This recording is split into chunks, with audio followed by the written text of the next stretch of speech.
غسل جنابت کا طریقہ۔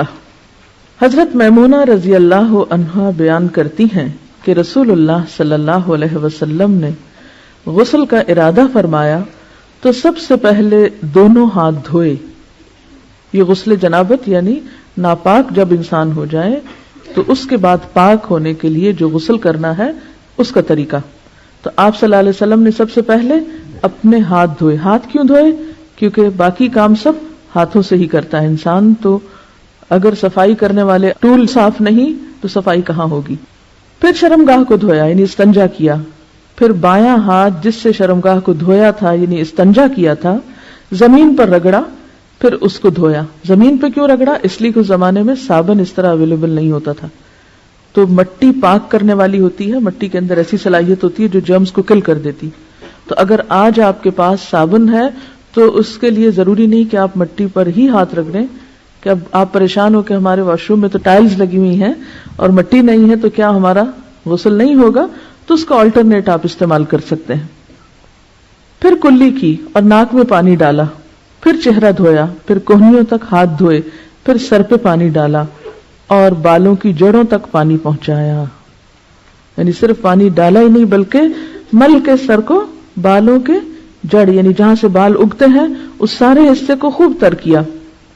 3 بار سر پر پانی ڈالا، پھر تمام بدن پر پانی ڈالا، یعنی پہلے سر پہ 3 بار ڈال کے اس کو سارا دھو ڈالا، پھر پورے جسم پر پانی ڈالا، پھر جہاں آپ نے غسل کیا تھا اس جگہ سے ہٹ کر پاؤں دھوئے۔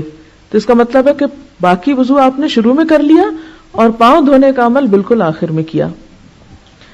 حافظ ابن حجر رحمۃ اللہ علیہ فرماتے ہیں کسی حدیث میں غسل جنابت کا وضو کرتے وقت سر کے مسے کا ذکر نہیں۔ کیوں؟ اس لیے کہ سر دھو جو لیا جاتا ہے۔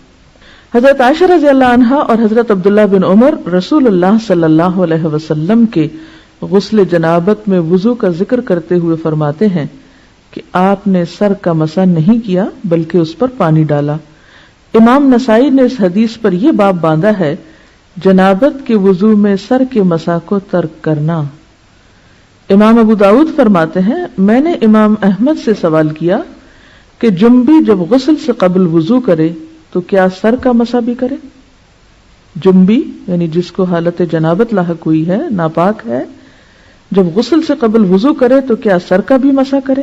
آپ نے فرمایا وہ مسح کس لیے کرے جبکہ وہ اپنے سر پر پانی ڈالے گا۔ حضرت عائشہ رضی اللہ تعالی عنہا نے کہا میں اور رسول اللہ صلی اللہ علیہ وسلم ایک برتن سے نہاتے اور دونوں اس سے چلو بھر بھر کر لیتے تھے۔ یعنی آج کے دور میں تو آپ کے پاس مگ ہیں اور بہت سی سہولتیں ہیں، تو اس دور میں چلو سے پانی لے کر اپنے اوپر ڈال لیتے تھے۔ اس سے کیا پتہ چلتا ہے کہ اللہ نے انسان کو عقل دی ہے، انسان تدبیر کرے۔ اب آپ کو مثلا نہانے کی ضرورت ہے، آپ واش روم میں گئے ہیں، کہیں مسافر ہیں، وہاں صرف پانی کی بالٹی تو ہے لیکن پانی نکالنے والی کوئی چیز نہیں، تو آپ روتے ہوئے باہر آ جائیں کہ میں تو آج غسل ہی نہیں کر سکتی کیونکہ مگا ہی نہیں ہے۔ تو نہیں، آپ صلی اللہ علیہ وسلم کا طریقہ دیکھیے کہ چلو بھر کے ایک ہاتھ سے یا لب بھر کے 2 ہاتھوں سے ڈال کے غسل کر لیتے۔ غسل پردے میں کرنا چاہیے۔ سبحانک اللہم و بحمدک نشہد ان لا الہ الا انت نستغفرک و نتوب الیک۔